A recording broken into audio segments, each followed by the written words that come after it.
God. Sige po, makakaupo muna tayo. At gusto ko rin pong magbigay ng isang testimony sa buhay po namin mag-asawa. At kami po ay dumaranas din ng mga pagsubok sa buhay. We have been going through for the past 1.5 year sa buhay po namin mag-asawa na dumating po talaga yung matinding pagsubok sa aming pong buhay. But anyway, sa isang kalahating taon ay we keep on praying to God na ma-solve yung problems na yon. So talagang wala kaming pinagsasabihan kundi talagang inilalapit lang talaga namin sa Diyos. So we keep on praying. Sabi namin, Lord,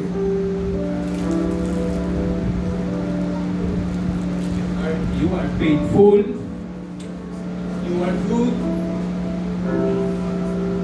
And then last week po ay nakatanggap po kami ng isang magandang message kay Lord.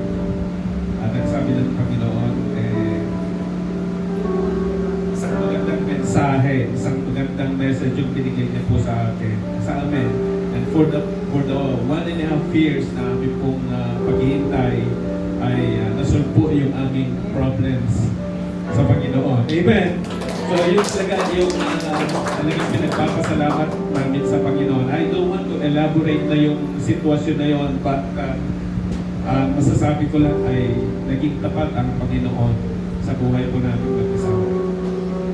But anyway, kanina yung mga testimony natin, napakinggan po natin yung mga testimony natin at kikita natin na that God is a God of provider. Talagang pinoprovide niya lahat yung mga pangangailangan ng bawat isa sa atin, sa lahat ng ating mga pangangailangan. Hindi lang siya provider, He's also a God of blessing. So makikita natin doon talagang yung kanyang mga anak ay binibigyan niya ng blessing sa buhay ng kanyang mga anak. Amen. So, sabi nga doon is in Romans chapter 8 verse 8, all things work together for good to them that love the Lord. Amen. So kapag ikaw ay gumagawa ng mabubuting bagay sa ating Panginoon, siya na po ang bahalang dumirekta sa bawat buhay sa bawat buhay sa inyo. Amen. So today ay papag-aralan po natin ang isang aklat sa Jeremiah. Amen. So but before that, let us all stand and we pray for the Lord. Our gracious and loving Father, we thank you for gathering us today in your presence, Lord. As we prepare to hear your word today, Lord. Open up our hearts and mind to receive the truth, Lord. Bless your messenger today with clarity and wisdom and courage, that every word that will be spoken may be guided by your Holy Spirit. May this message inspire us today, Lord, and challenge us and draw closer to you. Let your love shine upon us today so that we may not only listen but also to live out according to your word in our daily lives. In Jesus' mighty name we pray. Amen. Amen. Glory to God. Hallelujah.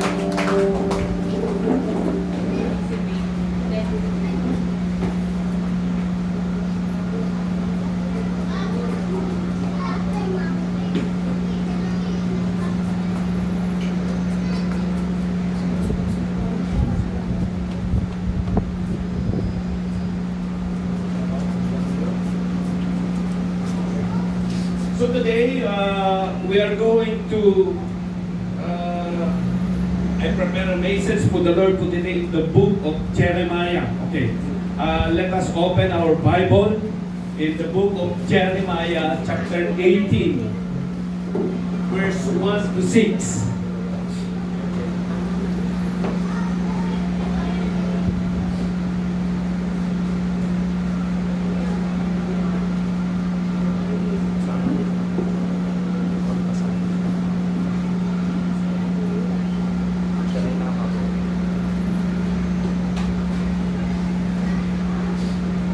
Okay, in the book of Jeremiah chapter 18, verse 1 to 6, basahin natin sabay-sabay. This is the word that came to Jeremiah from the Lord. And in verse 2, go down to the potter's house, and there I will give you my message. In verse 3, so I went down to the potter's house, and I saw him working at the wheel. In verse 4, put the pot he was shaping from the clay was marked in his hands. So the potters formed into another pot, shaping it as seems best to him. In verse 5, then the word of the Lord came to me, and he said, can I not do with you, Israel, as the potters does? Declares the Lord. Like the clay in the hands of the potter, so you are my hand, Israel. Praise God, purihin po ang Panginoon. Yan po ang akin pong mensahe sa umagang ito, in the hands of the potters. Amen. Pero bago doon, titignan mo muna natin yung historical background in the book of Jeremiah. So Jeremiah's ministry, he was a prophet during the late 7th and early 6th century before Christ. A time of political violence, yung time na yon, may violence, may social crisis, disorder, and Babylon rose to power, and Judah faced a destruction. So yung time na yon ay makikita natin talaga na yung si Jeremiah, he was a prophet of God.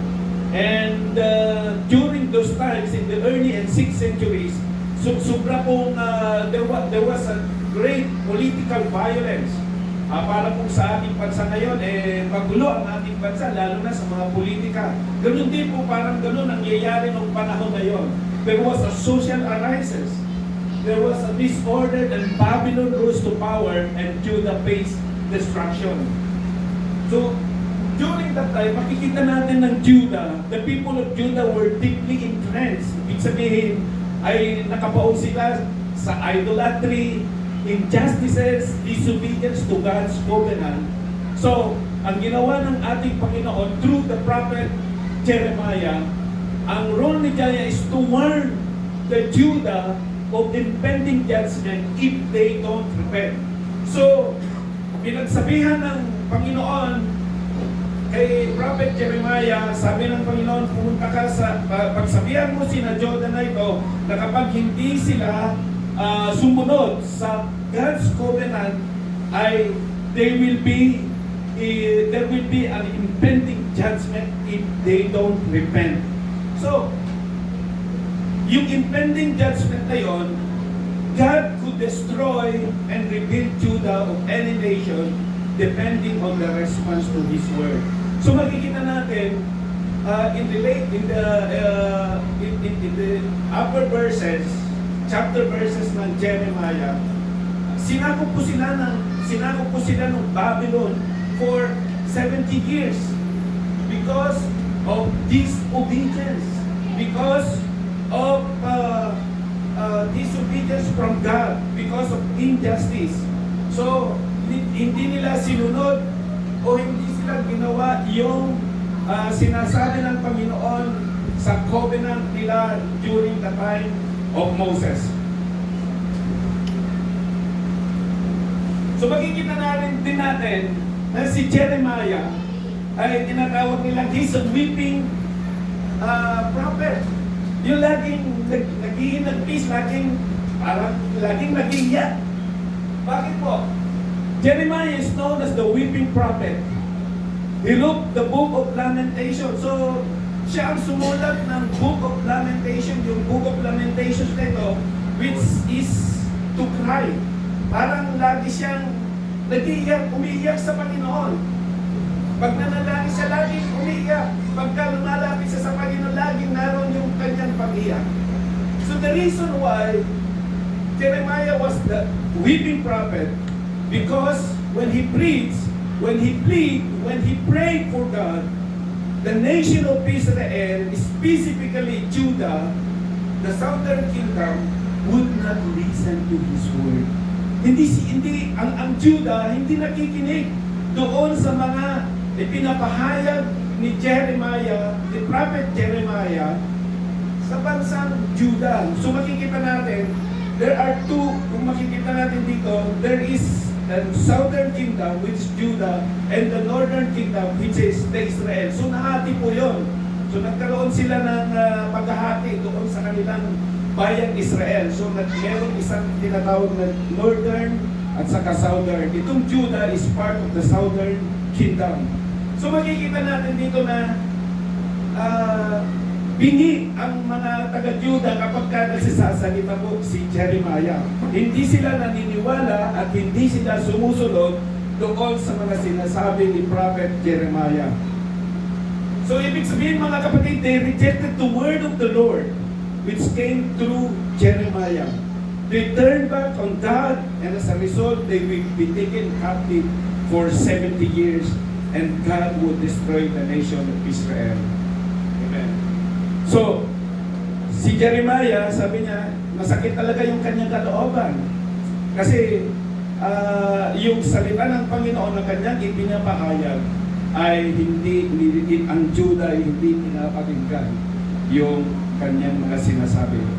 So, he is broken-hearted, he is weeping, he is praying, and then God comes to Jeremiah at the moment of discouragement. So, makikita natin, si Jeremiah, nananalangin pa yun, he's weeping, makikita mo yung kanyang Lord, ba't ganito hindi ako pinapakinggan itong Judah na ito? And then the Lord said, tells him, I want you to go down to the potter's house. So sinabi ng Panginoon, kay Judah, muli, nagsalita ang Panginoon sa kanya, and I want you to go down to the potter's house. Kaya doon sa ating binasa kanina, this is the word of the Lord came to Jeremiah from the Lord. Go down to the potter's house, and there I will give you my message. Sabi niya, punta ka doon sa magpapalayo, sa bahay ng magpapalayo, at ibibigay ko sa iyo ang mensahe para sa Huda, sa bansang Judah. So si Jeremiah ay pumunta siya doon sa bahay na yon, sa loob ng bahay, at ano po yung kanyang nakita. And I saw him working on the wheel, but the pot he was shaping from the clay was marred in his hands. So the potter poured him to another spot, shaping it as seemed best for him. Then the word of the Lord came to him. Pakinggan natin. Can I not do this with you, Israel? As this potter does, declares the Lord. Like the clay in the hands of the potter, so you are in my hand, Israel. Ano ang gustong ipahiwatig ng ating Panginoon through the prophet Jeremiah nung binanggit niya ito, nung pinapunta niya si Jeremiah in the house of the potter? Okay. So ano yung mensahe na makikita natin dito? Number one, there are 4 things na makikita natin dito in Jeremiah chapter 1 to 6. There is a potter. Pangalawa, there is a wheel. Number 3, there is the word mark. And then number 4, there is the word clay. Amen. So makikita natin, there are 4 things nung nakita ni Jeremiah dito sa book na ito. So, ang mensahe pa natin is in the potter's hands. God remind us that our lives are in His hands. He knows the design and He knows the purpose of your life. Amen. The big idea is God has the authority to shape vessels for His purpose. Yan po yung big idea natin.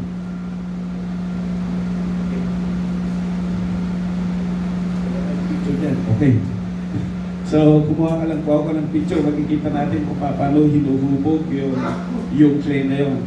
So, sa aming bayan, sa Ilocosur, pag pumunta ka dun sa Bigan, Pantay, Ilocosur, ang dami dun gumagawa ng mga clay.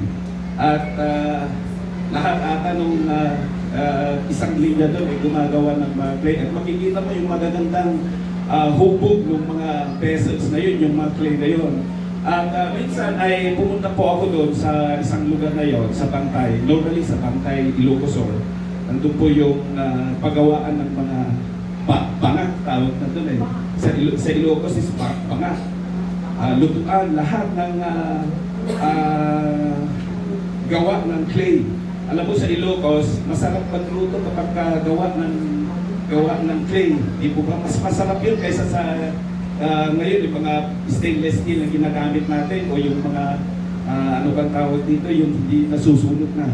Pero pagka tayo nagluto sa clay, masarap talaga yung maalinap-nap pag nagluluto tayo ng gulay.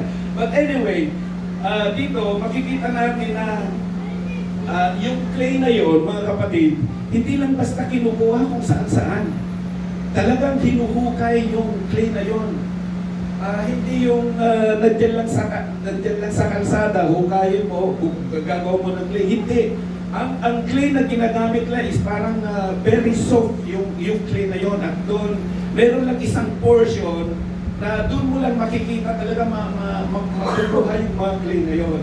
So, kapag ka naroon na yung clay, nakakuha ka na ng clay, ang ginagawa po nila ay bago sila hubugin yung pattern na ito, ay merong tubig, parang lalagay sila ng tubig para magiging malambot, So kapag malambot na siya, pinapakpak na pang ganun eh.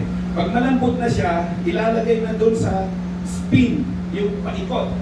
Doon sa spinning na yon, mga kapatid, ay doon na nila huhubugin. Papaikutin po yung wheel na yon at lalagay nila yung clay na yon at yung kamay na yon ang siyang maghuhubog kung anong gusto niyang shape na gagawin niya doon sa clay na yon. Amen? So, kung hindi pa kanyo nakaranas na makakita ng ganito, patterns gumagawa ng pagpapalayo, marami po dyan sa Ilocos. But anyway,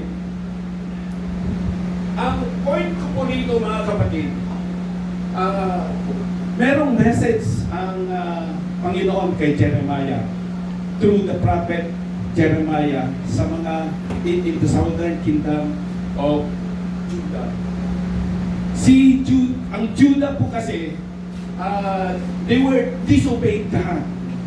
So, makita natin talaga na sila po ay nagkasala laban sa Panginoon at siguro nakaramdam na ng Panginoon na sobra na ginagawa sa akin ang bayang Judah na ito. So, sabi niya ay, he gave warning. Winarningan niya itong Judah na ito. Either or, sabi niya, o mag-repent kayo or hindi, or i-destruct ko ang bayan po ninyo. Repent or destruct. So, yun ang sinabi niya. So, ang point ko po rito, mga kapatid, that the fathers, I believe that the fathers is God the Father. I believe that the clay sweet ang bansang Israel. And, you know, yung makita natin mamaya yung reshaping and marked by the Father. So, point number 1 ko po, mga kapatid, is God is a sovereign God. Amen. God is a sovereign God. What is meant by the word sovereign God? You know that God controls everything. That God, He is an omniscient. That God, He is an omnipotent God. He is an omniscient God. He is an all-powerful God. He is an all-knowing God. So sovereign God, that means He has the power. He has the wisdom, He has the authority to do anything He chooses within His creation. Meron siyang kapangyarihan, meron siyang katalino na authority. Ano man ang gawin niya, o ano man gawin niya sa kanyang mga creation. Amen.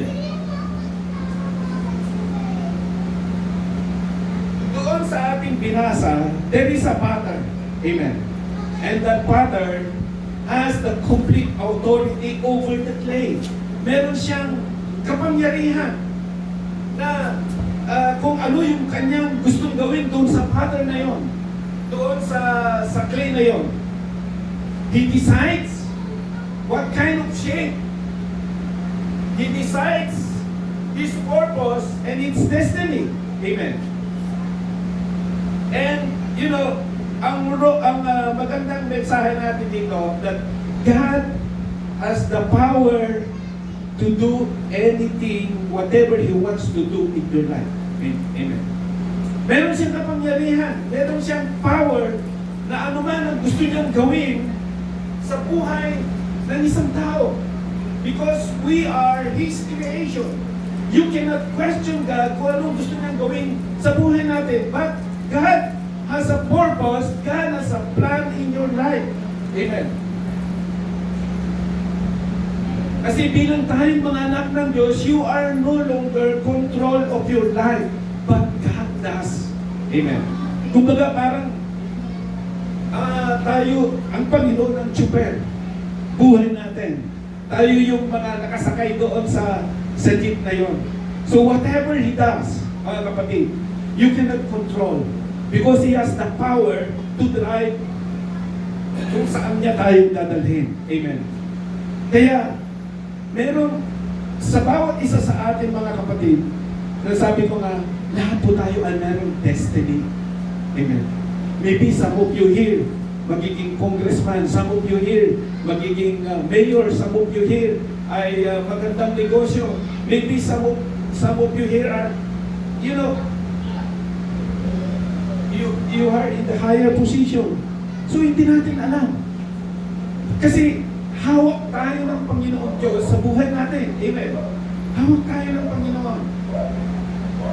You are no longer control of your life. Hindi na ikaw yung nabubuhay. Kaya nga sabi ni Pablo nung tinanggapin niya ang Panginoon, Panginoon, hindi na ako nabubuhay sa aking sarili at kinabubuhay ko ngayon ang aking pananampalataya through our Lord Jesus Christ. Amen. So, God has the power He wants to do in your life. Amen. Maaaring sabihin natin, that your life is in control. But, you know, in the book of Jeremiah reminds us that that He knows the design in us. He knows the purpose of our life. Our role is to yield, is to submit His authority, following His lead, and cooperate with His plan. Amen.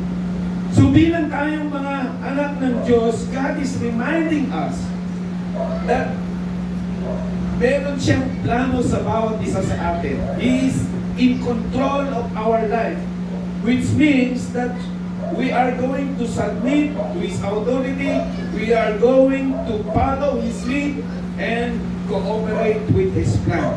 Amen. So God is a sovereign God. You cannot question God. Ano man ang gusto niyang paggawa o gagawin sa atin, hindi mo pwedeng questionin ang Panginoon. Maaaring sasabihin natin, kung kailan ba naman ako naging born again, nawalan ako ng trabaho, you cannot question God. Bakit? Kung kailan ako na born again, nagkasira-sira ang aking buhay, you cannot question God because God has the authority. God is a sovereign God. It is an omniscient. He controls everything. Amen. God has the authority, wisdom, and power to reshape, to discipline, to correct us, and to fix according to His will. Amen. So, ano ang gagawin natin bilang tayong mga believers? All you have to do is to abide in His Word. Amen. Abiding in His Word. Napakahalaga yun. So that all the plans, all the purpose of God will goes in a good direction. Amen. Kaya nga kanina na yung mga testimony natin, mabuti talaga ang Diyos sa buhay natin kasi tinedirect na yung buhay natin. Amen. Hindi naman tayo humihingi ng anumang bagay, prayer sa Panginoon, but God knows what is doing in your life. Alam niya kung anong gusto niyang mangyari sa buhay natin. Amen? So, ano ang application po natin dito? Trust God. Magtiwala tayo sa ating Panginoon. Di ba? Anong sabi niya? Proverbs chapter 3, verse 5 and 6. Trust in the Lord always and do not lean on your own understanding, and He will direct your path straight. Amen. Magtiwala tayo sa Diyos. Amen. Ano man ang nangyayari sa buhay po natin, pagkatiwala natin sa Diyos. Kaya lang kanina yung testimony ko, we've been goes through the trials, persecution for 1.5 years sa buhay po natin mag-asawa. But we trust God. We trust God His plan. We trust God His purpose. Lord, ano man ang plano mo sa amin, Lord, we accept. But we keep on praying to God. And, nagkaroon po ng positive response sa buhay po namin mag-asawa. Amen. Trust God, shaping even when we feel uncomfortable. Amen. Minsan, dumarating po talaga yung storms of life natin. Dumarating po yung difficulties natin sa buhay natin. Marami tayong problema sa buhay natin. Financially, emotionally, physically, even our family, ay dumarating po talaga yung problema. That's part of a Christian life. Amen. Kasi kung wala ka ng problema, wala ka na sa mundong ito. Amen. Lahat po tayo dumaranas ng mga pagsubok sa buhay natin. Pero ang sabi nga ng Panginoon, hindi naman niya tayo bibigyan ng pagsubok na hindi natin kaya. Amen. Lahat ng pagsubok ay kaya natin. Because we trust God, nagtitiwala tayo sa Panginoon. We depend on God. Nagdedepende tayo sa Panginoon. Amen. And we look and focus to our God. Nakatingin tayo sa Panginoon. Lord, Ikaw nagbahala sa akin. Ano man itong mga pagsubok na hindi ako komportable sa buhay namin, sa family namin, sa buhay ko. Lord, I trust in You. I trust the system. We trust the system. Amen? Now, doon po mga kapatid, nung pumasok si Jeremiah doon sa the house of the Father, meron siya napansin doon. Amen? Ano yung napansin niya? Yung Father, hawak na yung clay na yun at kanyang hinuhubog. Siguro, di natin alam kung anong shape na gusto niyang mangyari. Pero habang hinuhubog niya ito, mga kapatid, ay para maging magandang clay na ito or pattern na ito, mga kapatid, he keep on ang tawag nito, pressuring his hands. Dapat hinahawakan niya yung dalawang kamay niya at binibigyan niya ng pressure para mabuo yung pattern na yon. Di po ba? Parang ganon. Kasi kung walang pressure, maaaring yung direction niya, maaaring mag-drip yung pagkagawa nung clay na yon. So, mga kapatid, sa buhay natin, kagaya natin na nandun tayo, being as a clay, mga kapatid, the wheel may spin fast. The pressure may feel heavy, but the potter knows what he is doing. Amen. So mga kapatid, makikita natin na tayo rin pong bilang mga anak ng Diyos, nandun tayo sa gitna ng wheel na yon at pinapaikot po tayo. Subalit ang sabi po, mga kapatid, there were some pressures doon sa clay na yon upang mabuo. But, alam ng Diyos ang ginagawa niya doon sa clay na yon. Alam ng Diyos kung paano niya huhubugin yung clay na yon. So, ano po ang lesson natin dito? Minsan mga kapatid, dumadating po talaga yung pressure. Parang sasabihin, Lord, hindi ko na kaya. Parang gusto ko nang umayaw, Lord. Kasi sobra ng matinding pressure yung aking dinaranas. Parang gusto ko nang magpatikwakal. Gusto ko nang mamatay. Di ba? Gusto ko nang mag-suicide. Kasi yung pressure hindi na kaya talaga. But sometimes, mga kapatid, ginagawa yun ng Panginoon para hubugin tayo into a perfect vessel. Amen. God uses pressures in our life because He lacks love for us? No. But He precisely loves us. Mahal niya po tayo.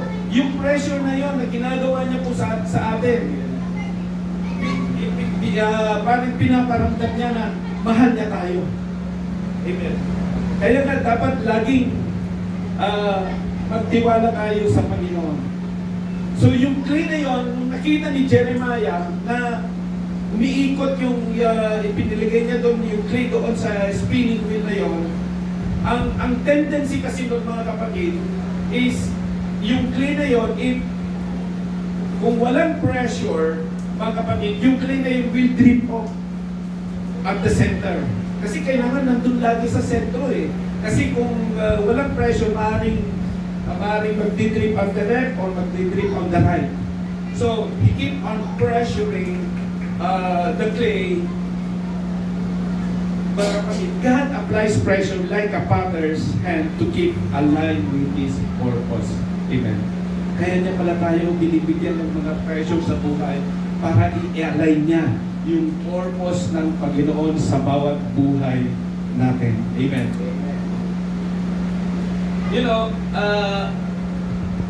my life was reshaped for a greater purpose. Yung buhay ko, noon, pure Catholic talaga ako.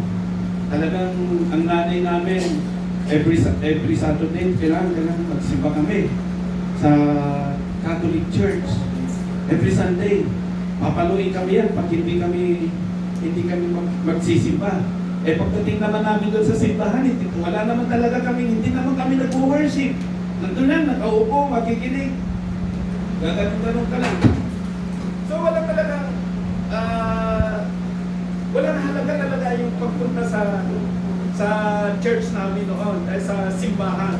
Kasi pupunta lang kami kasi susunod lang kami doon sa aming mga magulang. Para lang masunod po namin yung gusto ng aming pong magulang. 1986, napunta po ako dito sa Manila.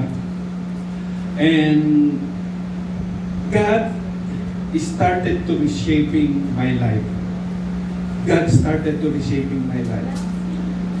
And 1986, nag-work po ako dito sa Manila. And then, 1998,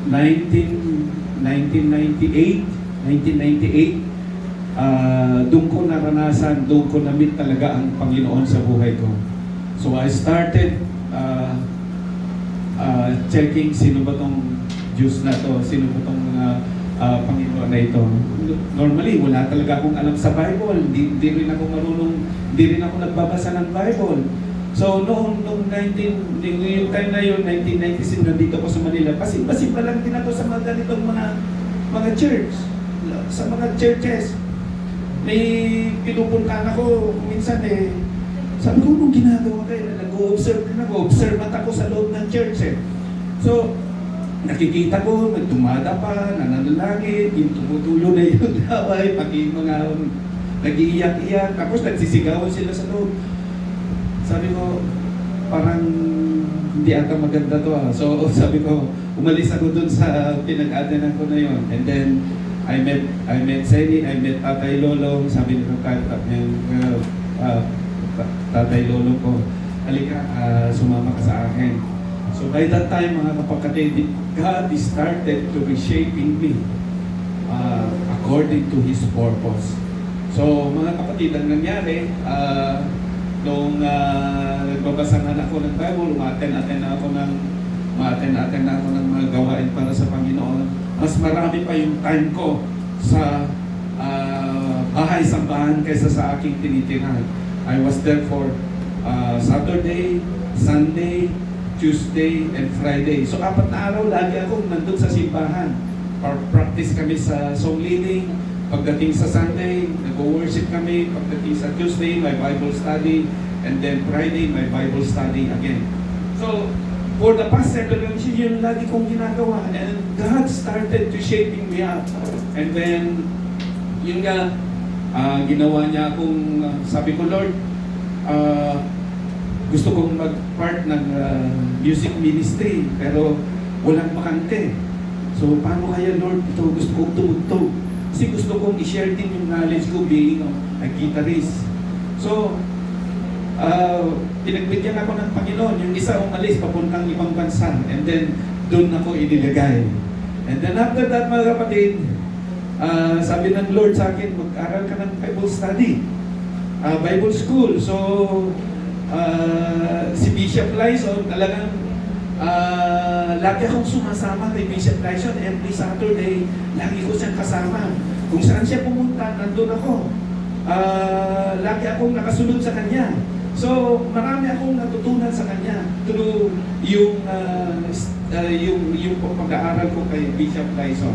And, you know, ang nangyari nga po mga kapatid, naging, sabi niya, pwede ka na maging pastor. Hindi ko pa kaya, Bishop. Sige, punta ka sa Batangas.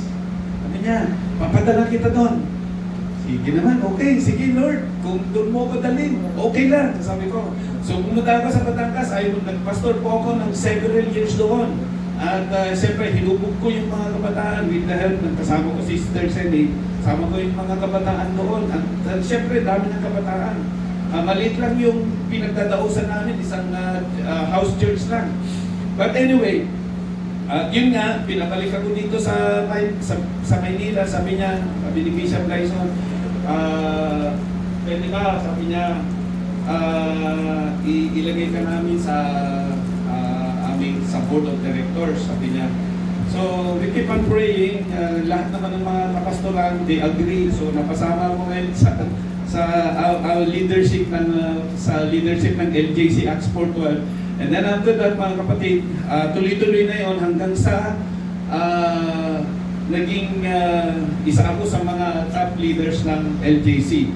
At ngayon, mga kapatid, tayo pa rin ay naglilingkod for how many years na? 1989 to 26, almost 30 years na tayo naglilingkod sa Panginoon and giving glory to God. Amen. So, what I mean, mga kapatid, i-reshape ng Panginoon ang buhay natin for a greater purpose. Amen. Hindi ko alam kung anong plano niya sa buhay po ninyo.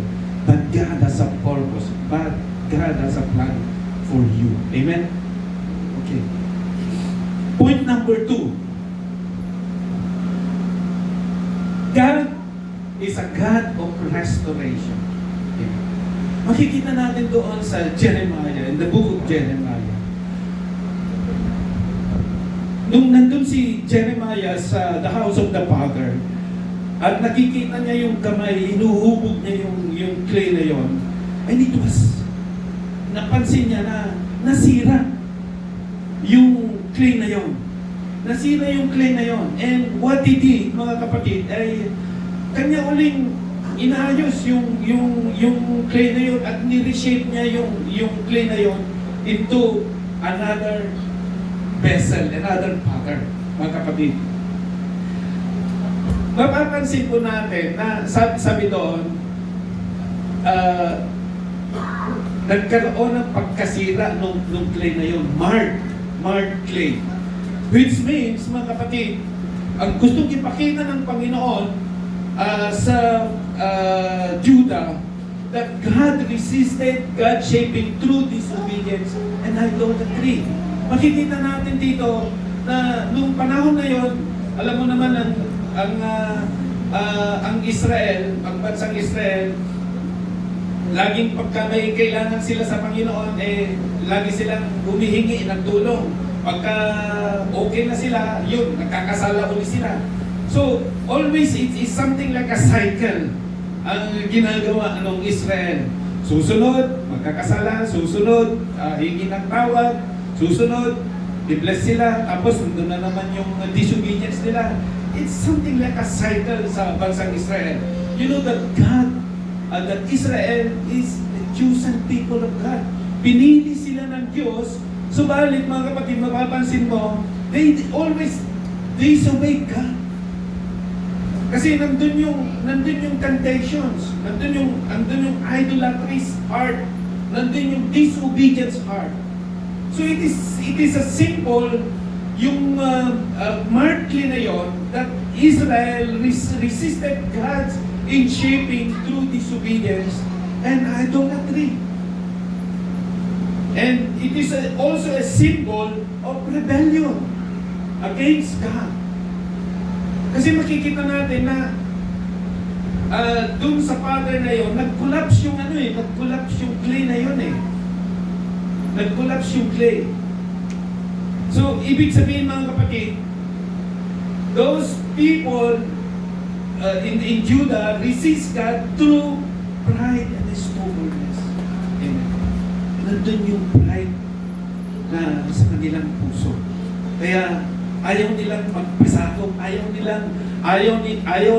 ng Judah na i-reshape sila ng Panginoon because of disobedience. It is a symbol of rebellion. It is a symbol of rebellion.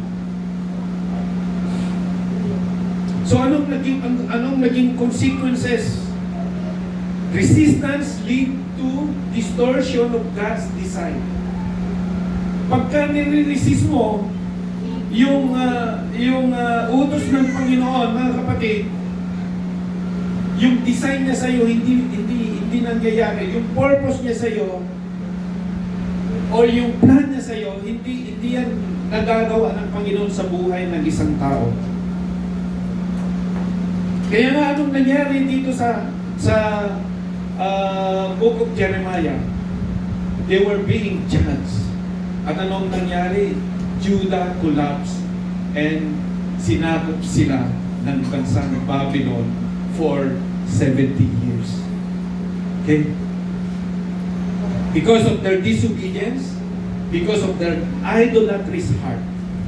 You know, my brothers and sisters, we think that we are in control. But God has designed, He knows the purpose, He knows our role to submit authority and following His lead and to cooperate with His plan. So today, Lord, examine our heart. Meron bang idolatrous heart? Meron bang sinful heart? Meron bang pride sa ating pong buhay? Ayun ba yung mga bagay na kaya ka hindi nire-reshape ng Panginoon because you resist God's hand through those areas sa buhay natin. So examine natin ang puso natin. Identify natin yung area natin na pwedeng ang Panginoon ay we are going to resist Himself in pressuring us to mold us sa ating pong buhay. You know, what is good is God is a good God. He is a God of forgiveness. If we surrender those resistance sa buhay po natin, God is trying to reshape our life. Amen. Kaya, alam niyo mga kapatid, hindi natin pwedeng sabihin sa buhay natin na, Lord, hanggang dito na lamang po ako, hanggang dito lang po yung kaya ko. No. Mga kapatid, alam niyo, meron talagang gustong mangyari ng Panginoon sa buhay natin. Meron gustong sabihin ng Panginoon sa buhay natin. But, you know, hindi lang siguro nangyayari because there are some resistance in our heart sa buhay natin. Kagaya nung isang bata, yung isang bata, sabi nung tatay, sige, tuturuan kitang magbisikleta. Sabi nung bata, huwag na, kaya-kaya ko na yan. Kahit huwag mo na akong turuan. So, kinuha niya yung bike niya, nag-bicycle. After that, mga kapatid, nadapa siya, nagka-hugas-hugas yung kanyang mga paa sa mga tuhod. Sabi ko na nga sa'yo sabi ko, tuturuan kita So, you know, sometimes, if we resist sa Panginoon, if we resist sa ating Panginoon, mangyari po mga kapatid, talagang magkabuhol-buhol yung buhay natin. Amen. Magkasira-sira ang buhay natin pagka merong resistance sa ating Panginoon. Kaya dapat kailangan nating sumunod lagi sa Panginoon. Amen. In God, if we resist, but God, if we stumble in God, God is always patiently reshape us. Amen. Lino mga kapatid, laging kahit na tayo po ay nagkakamali sa buhay natin, tayo po disobedience with the Lord, hawak pa rin tayo ng Panginoon. Gusto pa rin niyang i-shape tayo ng Panginoon sa buhay natin. Amen? So, God's ultimate objective is not to make us better of ourselves, but to conform to the image of His Son so that our lives will reflect His character to the world. Amen. Kung gustong makita ang ultimate objective ng ating Panginoon, hindi rin to make us better sa buhay natin, but to conform to the image of His Son, Jesus Christ. Amen. Para makita yung paligid natin na, Lord, I am a child of God. Anak ako ng Diyos. I am a new believers. I am a new creation. Na makita sa iyo yung pag-ibig ng Panginoon, makita sa iyo yung katapatan ng Panginoon. Amen. Yun ang gustong ultimate role ng ating Panginoong Diyos sa buhay natin. Amen. So, God wants to restore because God is a God of restore. Amen. Gusto niyang ayusin yung buhay natin. Mga kapatid, kung ngayon nakakaranas ka ng hindi maganda sa buhay mo, dumadating yung mga pagsubok, trials sa buhay mo, storms of life sa buhay mo, now is the time that God is in your hands and God wants to reshape your life. Amen. Point number 3. God is a God of second chance. Amen. Simple lang gusto ng Panginoon. Amen. We are all sinners in the sight of God. Amen. Lahat po tayo ay makasalanan. Sino bang hindi makasalanan dito? Lahat po tayo, even I. Nakakagawa tayo ng kasalanan sa buhay natin. Merong kasalanan na ikamamatay, merong kasalanan na hindi kinamamatay. Pero anong sabi ng Panginoon? At the end of the day, hingin ka ng tawad sa Panginoon. But God is just faithful to forgive us our sins. Amen. Pero ang sabi naman ng Panginoon, huwag mo naman, pinatawad na kita, gagawin mo pa. Amen. Huwag mo nang gawin. Sin no more. Ang sabi niya doon sa isang nakasalungan ng tao. God is a God of second chance. The Father did not throw away the clay. Amen. Kung pansinin niyo, nung nag-mark yung clay na yon, kapatid, hindi niya tinapon. Anong ginawa niya? Kinuha niya uli. Nilagyan niya uli ng kunting tubig para maging soft yung clay na yon, and He reshaped it again. Amen. So, merong chance. God, merong chance, second chance ng Panginoon sa buhay natin. Kung tayo po'y nagkamali, kung tayo po'y nagkasala, kung meron tayong ginawang hindi ka nais-nais, hindi ka lugod-lugod sa harapan ng Panginoon, God is a God of second chance. Lord, mula ngayon, Panginoon, hindi ko nagagawin ito kasi nakakahiya Panginoon sa harapan mo. Sometimes, meron tayong mga itinatago na hindi alam ng karamihan. But you know, God is all-powerful and all-knowing. Alam niya ang nilalaman ng puso mo. Alam niya kung anong ginagawa mo sa buhay mo. At alam niya kung ikaw sumusunod o hindi sumusunod sa kalooban ng Diyos. Amen. Wala tayong may tatago sa Panginoon. Amen. Kaya, pinakamahalaga is God is offering chances when we repent and return to Him. Amen. Meron pang chance na tayo ay manumbalik sa Panginoon. Merong chance na kikilos ang Panginoon sa buhay natin and it's going to reshape sa buhay mo. Amen. Alala ko yung isang istorya, John Newton, kilala niyo si John Newton, he was a slave trader. Naglalakos siya ng mga, nagbebenta siya ng mga, yung mga kababaihan, bebenta niya. But he met the Lord, and he repented. And God, which is the God of second chance, gave him another chance sa buhay ni John Newton. And isa sa mga pinakamagandang ginawa niya, and he wrote the song Amazing Grace, which touched the millions of people. Amen. Si Saul, he was a persecutor for the Christians. And he was going to the Damascus, and sabi niya, Paul, Saul, ba't mo ako pinapahirapan? Who are you, Lord?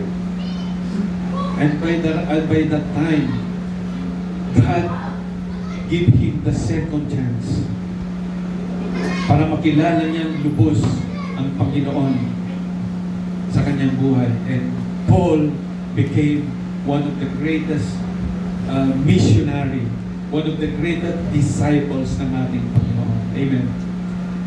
Alam niyo, pagka mag-repent tayo, makikita natin talaga na yung buhay natin magiging mabuti, magiging maayos ang takbo ng buhay natin. Amen.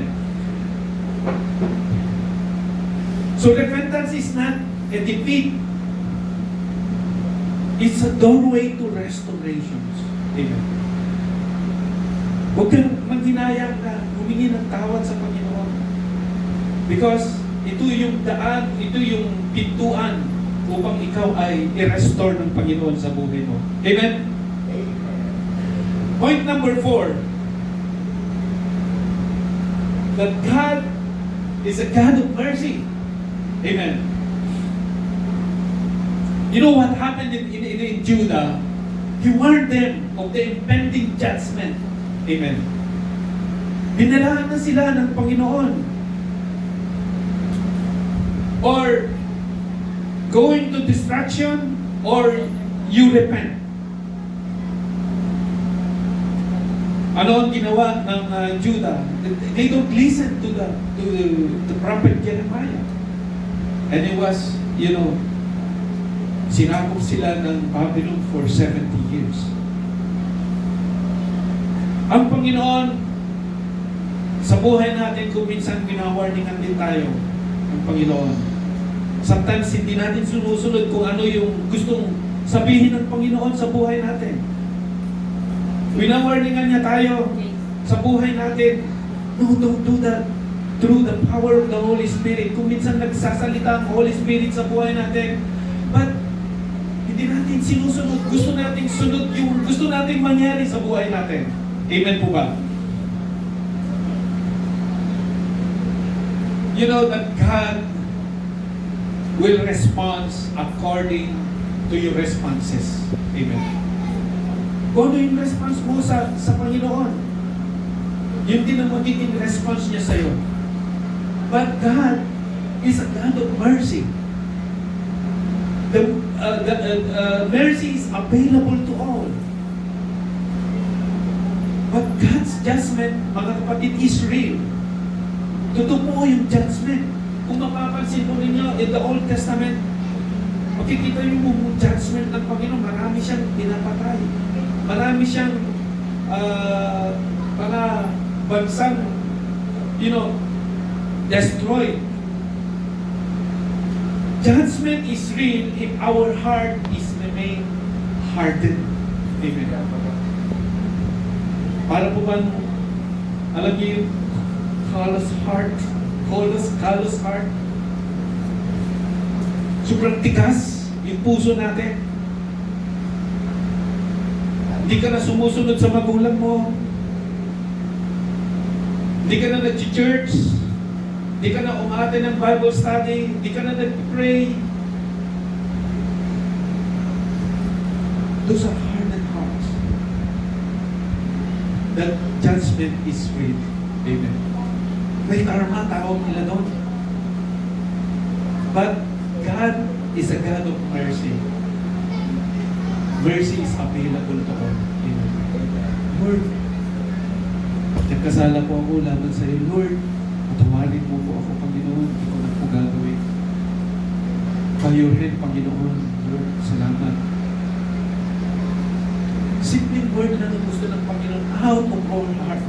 And God is trying to reshape again into a vessel to honor and glory for the work of the Lord. Amen. Call to action. Ano ba ang dapat nating gawin? Number one is to keep us centered. It means being the clay, mga kapatid. Kailangan yung clay nandun mismo sa sentro ng spinning wheel. Kasi pagka hindi siya na sentro, mga kapatid, maaring ito ang pagdidrip on the left or drip on the right. So, if we are on the center of that wheel, mga kapatid, God applies pressure like the Father said to keep aligned with His purpose. Amen. So keep on focus on God. Amen. Lagi tayong nakatingin, lagi tayong nakapokus sa ating Panginoon. Isentro natin yung pananampalataya natin, yung pagtitiwala natin sa Panginoon to keep us centered. Amen. Like kagaya ng clay na yun.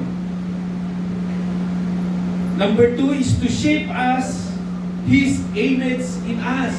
Habang nandun tayo sa sentro ng spinning wheel na yon, God is shaping us to conform to His image so that our lives will reflect His character to the world. Amen.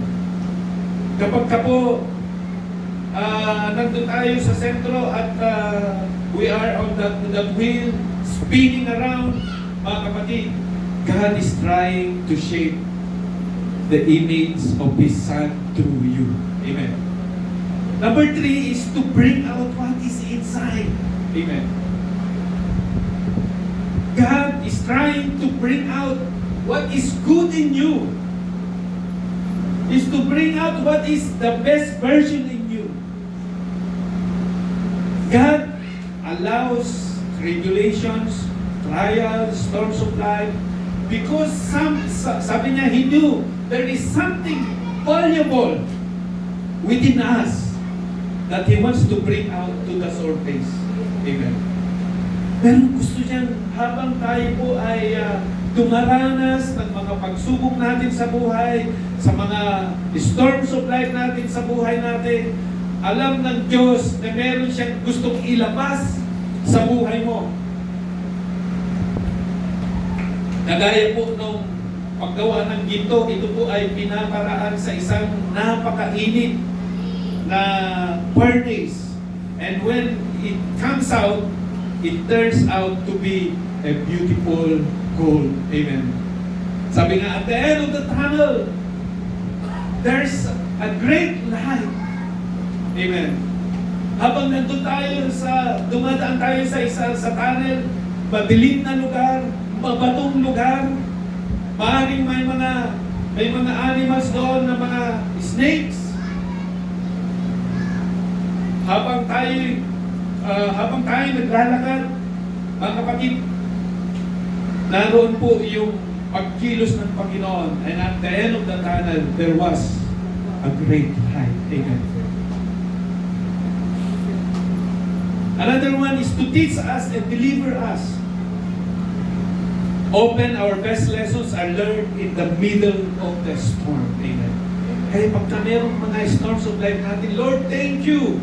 Dahil pinatitibay mo ako, pinalalakas mo ako, Panginoon. Because God is always present. God is a sovereign God, waiting us to deliver us at the right time. Amen. Ganyan po ka-faithful ang Panginoon sa buhay natin. Christ as the the Father's hand. In Christ, mga kapatid, nirestore tayo ng Panginoon sa pamagitan ng ating Panginoong Jesucristo. Christ died on the cross for us for the forgiveness of our sins. Pinatawad tayo sa ating mga kasalanan. Because ang buhay natin, makasalanan tayo. But God restored us through blood on the cross. Amen. Hands that heals. It is the same hands that heal the sick.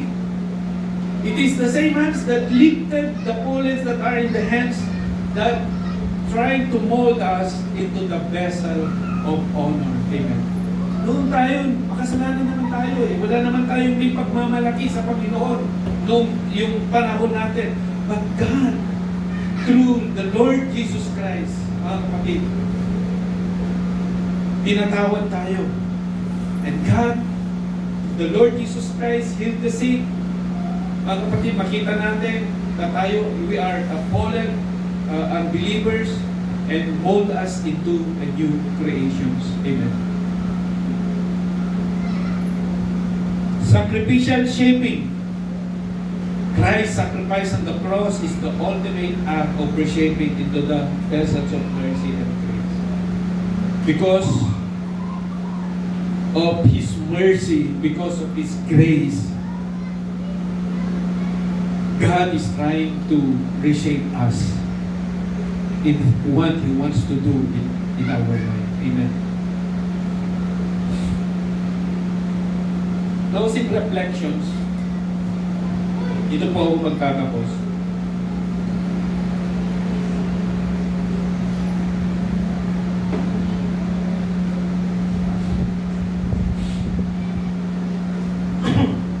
Christ is the Father's hand. His sacrifice and resurrection are the ultimate reshaping, turning vessel into the instrument of His glory. Amen. Glory to God. Sa buhay natin, mga kapatid, hawak tayo ng Panginoon. No one can touch me out of my hand, sabi ng Panginoon. Walang pwedeng makagalaw ng sino man dahil hawak tayo ng Panginoon. Amen. Hawak tayo ng Panginoon sa buhay natin. Dumaranas man tayo ng pagsubok, hawak pa rin tayo ng Panginoon. Dumaranas tayo ng storms, hawak pa rin tayo ng Panginoon.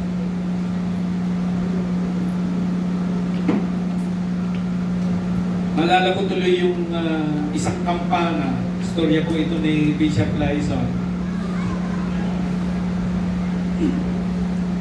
Siguro yung kampana na yun pagka ginanong, boom! Ang ganda ng tunog. Talagang pagka, alam mo yung panahon ng sa amin, pag alas 6, kumakalambang yung kampana. Ibig sabihin, time na para sa prayer. Di mo ba? Kakalampag yung kampana na yun Pagka, alam mo na, pagka mag-pray ka na, bang! Ang ganda ng tunog. Talagang sobrang ganda. One time, nagka-earthquake, bumagsak yung kampana na yun. And then, noong kakalampagin, pag kinalampag na yun, di maganda nung parang umaatungan na yun Sabi niya, hindi talaga maganda. So, ano ang ginawa nila, mga kapatid, ay kanila itong binartuli yung kampana na yun. Talagang sinunod nila para maging metal ulit. At di-reshape ulit nila yung kampana na yun para matanggal yung mga broken nung kampana na yun, mga kapatid. So, lahat po ay, yung mga tao ay naging masaya dahil naging maayos yung kampana na yun. At, mga kapatid, nung pagdating ng mga alas 6, habang kinakalampang nila yung bell na yun, natutuwa yung mga tao dahil gumanda ang tunog nung kampana na yon. So tuwang-tuwa yung mga tao. Mga kapatid, what lessons we have learned from this, mga kapatid? Tayo man po ay, we are broken in the sight of God. But God is trying to reshape us. God is trying to mold us sa buhay natin upang magiging vessel tayo ng Panginoon for His glory, for His kingdom, for the work of the Lord. Amen. Kaya tayo, magpapasalamat tayo because meron tayong mga magagaling na singers, meron tayong magagaling na mga musicians. So, nire-reshape tayo ng Panginoon sa buhay natin. Bagamat, well, tayo dumaranis tayo ng pagsubok sa church natin ngayon. Alam ko, papaalisin na tayo, praise God. Papaalisin na tayo, pupunta tayo sa isang mas magandang church. Amen po ba? Amen. Glory to God. Alam nyo, plano yan ng Panginoon. Kaya, huwag tayong mahinayang. Huwag kayong maghinayang sa puso ninyo na, Lord, ba't naman papaalisin tayo dito sa church na ito? Pag tayo nagtitiwala sa Panginoon, mga kapatid, pag nagtitiwala tayo sa Panginoon, Lord, mag-provide ng Panginoon ng mas maganda. Kapag dadausan natin ng gawain para sa Panginoon. Amen. Ayaw ng Diyos na mapariwala yung kanyang anak sa pagsamba sa Panginoon dahil wala na tayong pagsasambahan. Kikilos ang Panginoon sa buhay natin, lalo na po dito sa iglesia natin. Amen. So,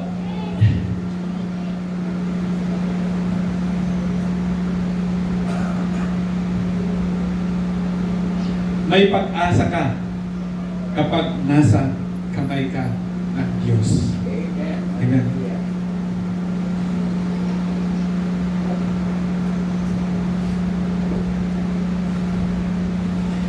Kaya nga sabi niya, hindi sinabi ng Father na wala ng pag-asa, yung clay na yon.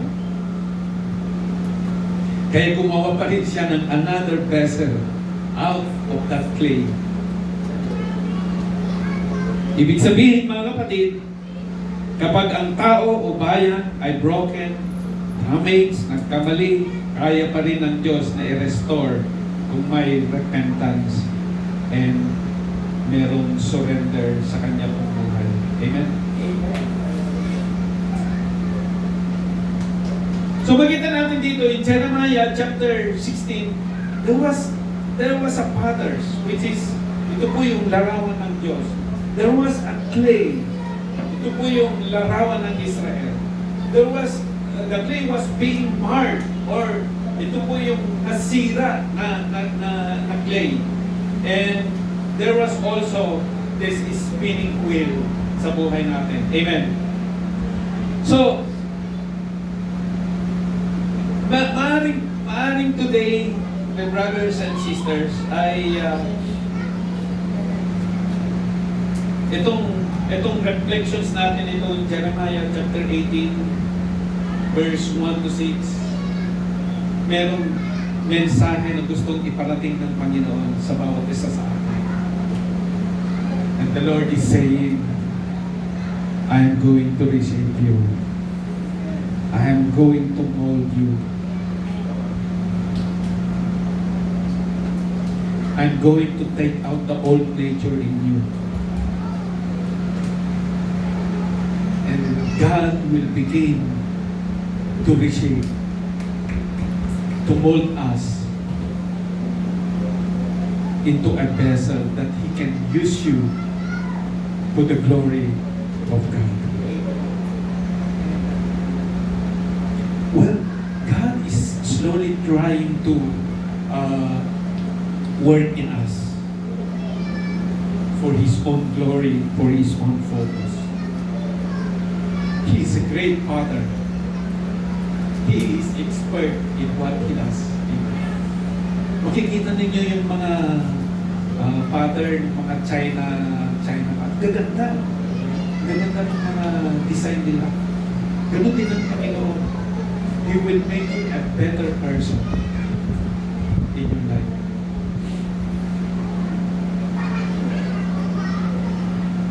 Sige, tayo pong lahat na ito ngayon.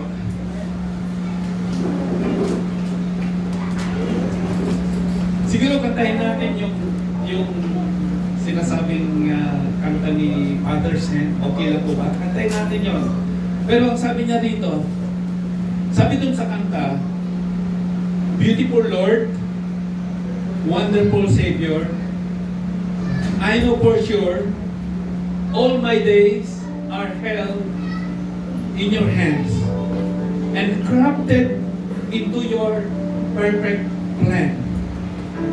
Sabi ng kanta, Lord, take me, mold me, use me, and fill me, and I will give my life to the Father's hand.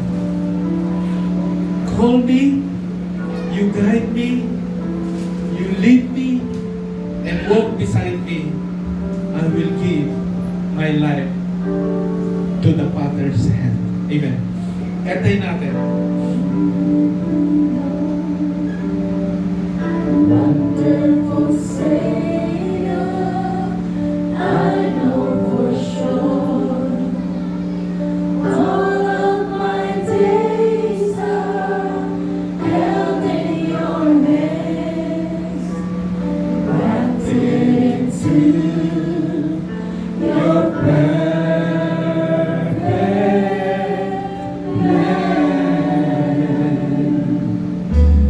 You gently call me into your presence, guiding me by your Holy Spirit.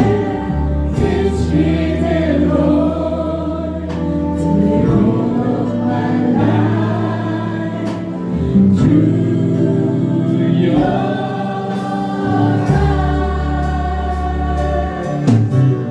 uncaptured by your holy calling, set me apart. I know you're drawing me to yourself. Lead me, Lord, I pray. Take me and move me. Take me, hold me, Use me, Lord, and fill me. use me, fill me.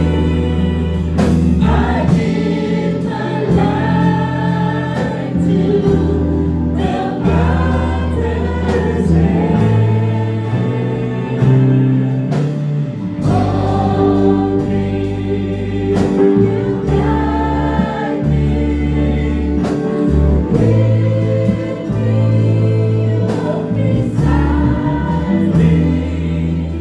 I give my life to the Father's hand.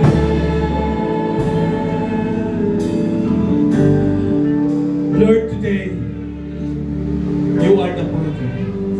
Lord, we are the clay. Lord, we want us, Lord, to shape us into your vessels of honor and to be for your purpose according to your plan, O God. Lord, remove our pride, soften up our hearts, Lord, and mold us into your likeness of Christ. Lord, into your hands, I find my shape, my purpose, my life. When I am marred by sin, Lord, do not discard me. Lord, I want you to reshape me, Lord. When I resist, Lord, I am patiently press and mold me until I yield and surrender to you, Lord. Break my pride, soften my heart, and make me pliable. Lord, pour me into a vessel of honor. Beat me into your kingdom work. Teach me, Lord, to trust the spinning of the wheel to endure the pressure of your hand, Lord, and to believe that every touch is for my good.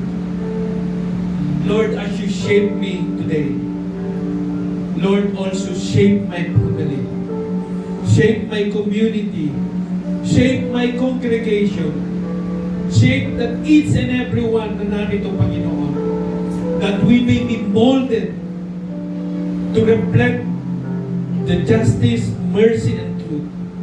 Lord, today, I surrendered my life into your hands. Do with me as your will, for I am yours.